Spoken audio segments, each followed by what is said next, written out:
जय हिंद साथियों, welcome to lakes लीगम academy. आज इस वीडियो के अंदर हम इंडियन सिटीजनशिप के बारे में डिस्कस करेंगे। लास्ट वीडियो में हमने डिस्कस किया था आर्टिकल 1 से लेकर 4 तक। अगर आपने वीडियो नहीं देखी है तो लिंक डिस्क्रिप्शन में दे दिया गया है, वहां जाकर उस वीडियो को देख लेना। और आज हम जो डिस्कस करने वाले हैं वो डिस्कस करेंगे part 2 of the Indian constitution और आर्टिकल 5 से लेकर 11 तक प्रोविजंस हम देखेंगे और हम ये समझेंगे कि सिटीजनशिप का मीनिंग क्या होता है और कौन कौन से प्रोविजन इंडियन कॉन्स्टिट्यूशन के अंदर दिए गए हैं। सबसे पहले हम ये समझते हैं कि जो वर्ड सिटीजनशिप है इसका मीनिंग क्या होता है। तो सिटीजनशिप जो है वर्ड सिविटास, लैटिन वर्ड सिविटास से लिया गया है, जिसका मीन्स होता है सिटी या फिर कम्युनिटी। और जो लोग उस सिटी या फिर उस कम्युनिटी में रहते थे उनको रोम में कहते थे सिविस। तो जो पर्सन वहां पर रहते उनको सिविस और सिटी का नाम सिविटास, और सिविक्स का मतलब होता था सिटीजन। इस वर्ड के अंदर ये चेंज हो गया और सिविस वो लोग होते थे जो उस सिटी स्टेट में रहते थे।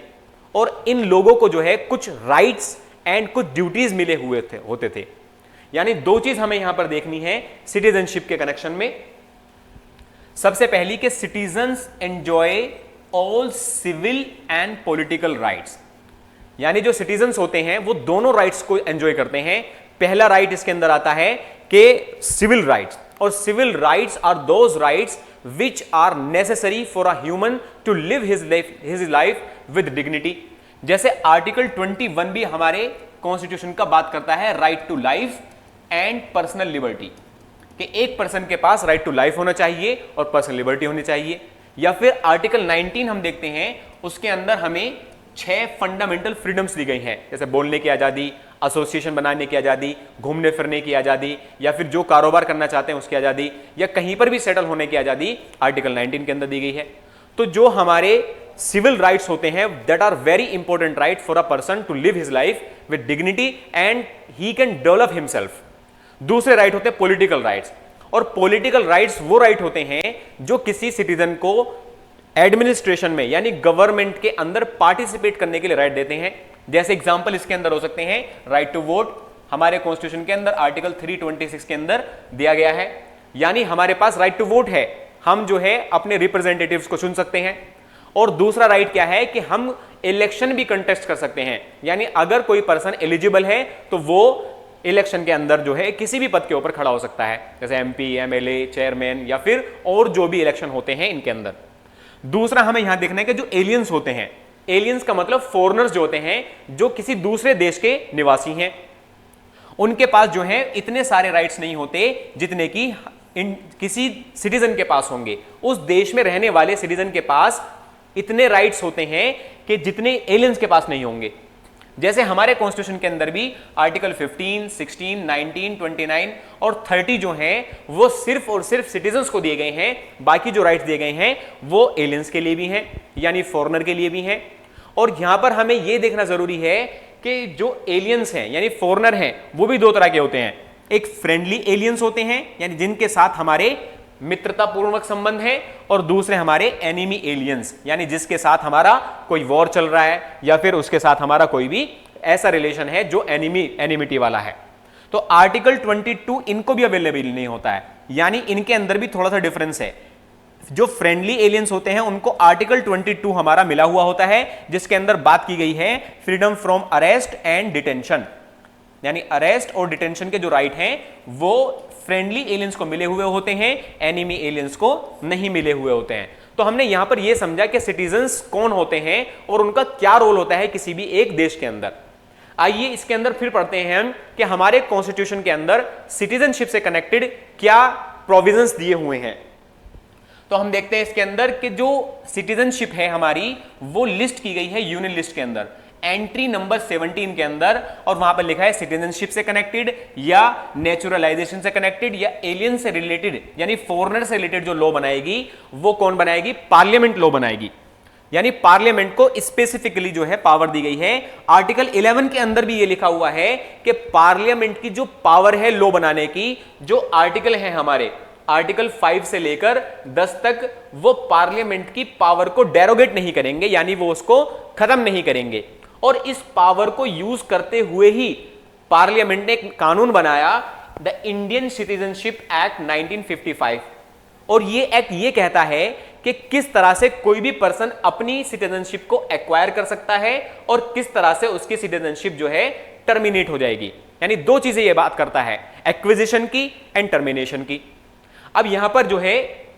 एक चीज और हमें देखनी है कि आर्टिकल 5 से लेकर 11 तक जो प्रोविजन है, यानी पार्ट 2 के अंदर जो हमारे प्रोविजन दिए गए हैं सिटीजनशिप से कनेक्टेड, वो 26 नवंबर 1949 यानी नवंबर 26, 1949 को एनफोर्स हो गए थे। आर्टिकल 394 के अंदर ये लिखा हुआ है, क्योंकि हमारी दो डेट हैं।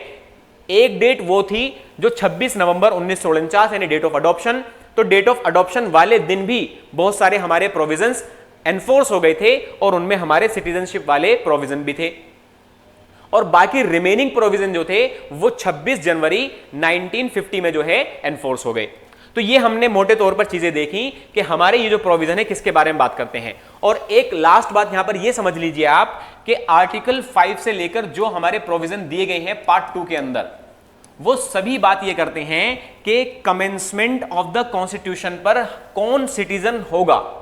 यानी जैसे 5, 6, 7 और उनके अंदर 5, 6, 7, 8 और 9 के अंदर जो बात की गई है वो उन लोगों की बात की गई है जो at the commencement of the constitution जो है सिटीजन होंगे। बाकी उसके बाद कौन सिटीजन होगा कौन नहीं होगा वो सब कुछ डिसाइड किया जाएगा द इंडियन सिटीजनशिप एक्ट 1955 के थ्रू, जो पार्लियामेंट ने आर्टिकल 11 को ध्यान में रखते हुए बनाया।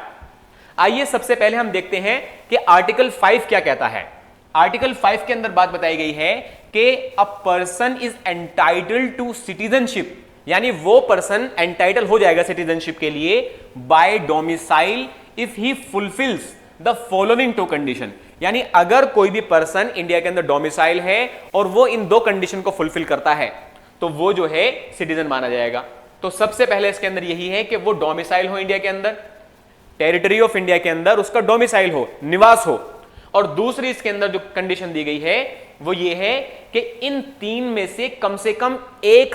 कंडीशन को, एक सिचुएशन को वो पूरा करता हो। जैसे पहला क्या होना चाहिए कि वो डोमिसाइल तो है ही, उसी के साथ साथ ही वाज बोर्न इन इंडिया, या फिर उसके पेरेंट्स जो हैं इंडिया के अंदर उनका जन्म हुआ हो, या फिर वो at the commencement of the constitution यानी 1950 से पहले कम से कम 5 साल तक भारत के अंदर वो रेजिडेंट रहा हो, डोमिसाइल रहा हो। तो इन 3 कंडीशन में से प्लस ये वाली कंडीशन अगर कोई फुलफिल करता है तो उसको आर्टिकल 5 के अंदर सिटीजन माना जाएगा। अब हम ये कैसे डिटरमाइन करेंगे कि कोई पर्सन जो है डोमिसाइल किस पर्पस के लिए कर रहा है। तो यहां पर जो है पहला पॉइंट है कि residence of the particular kind, यानी हमें यह देखना होगा कि वो रेजिडेंट जो कर रहा है वो किस तरह का कर रहा है। और दूसरी चीज के अंदर देखनी है इंटेंशन ऑफ पर्टिकुलर काइंड, यानी उसकी इंटेंशन क्या है, वहां पर बिजनेस करना है या कोई दूसरा पर्पस है या फिर इंडिया के अंदर ही रहना है, ये देखना होगा। जैसे इसमें एक केस पढ़ते हैं हम, और केस का नाम है Mohammad Raza versus state of Bombay AIN 1956। इस केस के अंदर क्या होता है कि मोहम्मद रजा नाम का एक व्यक्ति 1938 में जो है इंडिया के अंदर आता है और फिर वो जो है 1945 में जो है बाहर चला जाता है और फिर रिटर्न आता है। तो उसका बार बार जो है कई बार एक्सटेंड हुआ था कि भारत में वो रहेगा रेजिडेंट पर्पस के लिए, लेकिन एक बार जो है इसका जो है रिफ्यूज कर दिया गया, मना कर दिया गया इसको कि तुम अब भारत के अंदर नहीं रह सकते। तो ये कंटेंशन करता है कि मैं तो भारत के अंदर बहुत समय से रहता हुआ आ रहा हूं, तो आर्टिकल 5 की वजह से मैं इंडिया का सिटीजन हूं। तो यहां पर कोर्ट ने कह दिया कि तुम्हारी जो इंटेंशन थी वो भारत के अंदर स्टे करने की नहीं थी, तो यहां पर इंटेंशन देखी जाएगी। तो अगर आर्टिकल 5 के अंदर हमें किसी को सिटीजन मानना है तो ये प्रोविजन हमें देखने होंगे। नेक्स्ट इसमें हम आर्टिकल देखते हैं, आर्टिकल 6।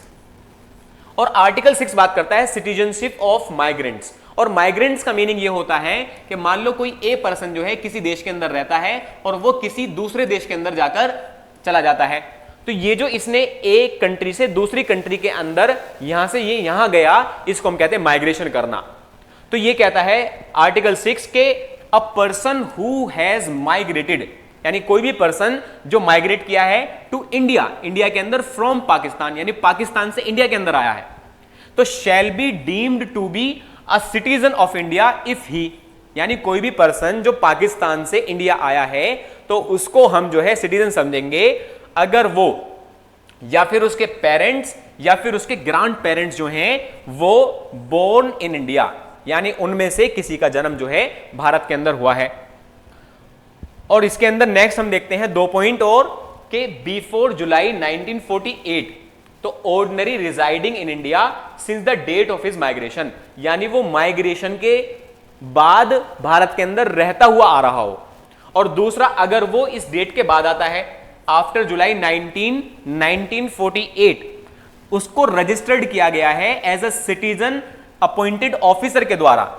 और ये अपना रजिस्ट्रेशन देने से पहले यानी अपनी एप्लीकेशन देने से पहले कम से कम 6 महीने तक भारत के अंदर रहा हो, तब इसका रजिस्ट्रेशन जो है यहां किया जाएगा। तो ये सिचुएशन थी बिफोर जुलाई 1948 और ये सिचुएशन थी आफ्टर जुलाई 1948 की। तो ये हमारा जो है सेक्शन नंबर 6 के अंदर प्रोविजन दिए गए हैं। नेक्स्ट प्रोविजन हम देखेंगे आर्टिकल 7 के अंदर, और आर्टिकल 7 ये कहता है कि जो पर्सन सिटीजन बना है डोमिसाइल के थ्रू आर्टिकल 5 के अंदर, यानी जिसको सेक्शन 5 आर्टिकल 5 के अंदर जो है सिटीजनशिप मिली या फिर उसको मिली है माइग्रेशन के थ्रू आर्टिकल 6 के अंदर,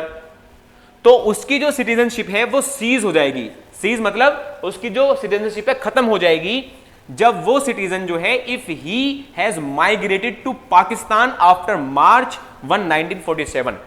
यानी अगर मार्च 1 1947 के बाद वो भारत से चला जाता है तो उसकी सिटीजनशिप सीज हो जाएगी अगर उसको आर्टिकल 5 या आर्टिकल 6 के अंदर सिटीजनशिप मिली है। लेकिन यहां पर एक सिचुएशन आ जाएगी, लेकिन अगर वो पर्सन जो है हैज रिटर्न्ड, यानी वो पर्सन वापस आ गया है, और किन सिचुएशन में वापस आया है वो, परमिट फॉर रीसेटलमेंट, यानी वो यहां पर जो है रीसेटलमेंट के दौरान वापस आ गया है, तो अब उसको यह समझा जाएगा कि वो पर्सन जो है deemed to be migrated under article 6 की क्लोज बी, यानी जो हमने पीछे प्रोविजन पढ़ा था कि वो जो है 6 की क्लोज बी के अंदर अगर आता है 19 जुलाई 1948 आफ्टर वाला जो प्रोविजन था, तो इसके अंदर इसको माइग्रेटेड माना जाएगा, और ये जो है इसके अंदर लगभग 6 महीने तक लगातार रहा हो तो ये पर्सन भी जो है सिटीजन माना जाएगा आर्टिकल 7 के अंदर। नेक्स्ट इसमें आर्टिकल आता है हमारा आर्टिकल 8, और आर्टिकल 8 बात करता है कि इंडियन ओरिजिन है कोई पर्सन लेकिन वो बाहर रह रहे हैं, तो अगर कोई ऐसा पर्सन है जो इंडियन ओरिजिन है तो या तो वो पर्सन या उसके पेरेंट्स या उसके ग्रैंड पेरेंट्स उनका जन्म भारत के अंदर हुआ हो as defined under the government of India act 1935, यानी इन तीनों में से कोई एक किसी एक का भारत में जन्म हुआ हो और वो क्या कर रहे हो, वो आउटसाइड इंडिया रह रहे हो, तो उनको सिटीजन समझा जाएगा अगर वो पर्सन जो है रजिस्टर्ड किया जाता है किसी डिप्लोमेटिक से जो गवर्नमेंट ने अपॉइंट किया है, गवर्नमेंट ऑफ इंडिया ने। लेकिन इसके लिए भी जो है उसे क्या करना होगा, वो एप्लीकेशन जो है देगा उसके लिए, और वो एप्लीकेशन या तो बिफोर या आफ्टर 26 जनवरी 1950 हो सकती है। तो ये सिचुएशन ऐसी थी आर्टिकल 8 के अंदर कि कोई पर्सन जो इंडियन ओरिजिन है लेकिन आउटसाइड इंडिया रह रहा है, तो इस प्रोसेस के थ्रू जो है उसे सिटीजनशिप मिल जाएगी at the commencement of the constitution. Next इसमें हम देखते हैं आर्टिकल 9, और आर्टिकल 9 ये बात करता है कि अगर कोई भी पर्सन जिसने सिटीजनशिप एक्वायर की है बाय वर्च्यू ऑफ आर्टिकल 5 या आर्टिकल 6 या आर्टिकल 8 के अंदर, और उसने वॉलंटरली यानी खुद जानबूझकर या अपनी इच्छा से जो है किसी दूसरी कंट्री की सिटीजनशिप को एक्वायर कर लिया है, उसने एक्वायर कर लिया है सिटीजनशिप को किसी फॉरेन स्टेट की, तो उसकी जो सिटीजनशिप है वो खत्म मानी जाएगी, आर्टिकल 9 ये कहता है। नेक्स्ट प्रोविजन आता है आर्टिकल 10, और आर्टिकल 10 ये कहता है कि जिस पर्सन को भी सिटीजनशिप मिली है पीछे के आर्टिकल्स में यानी 5, 6, 7, 8, तो उनके अंदर जो उसकी सिटीजनशिप है वो कंटिन्यू चलती रहेगी एज अ सिटीजन, और बस जो कानून बनाएगी पार्लियामेंट उसको ध्यान में रखते हुए, यानी ये प्रोविजन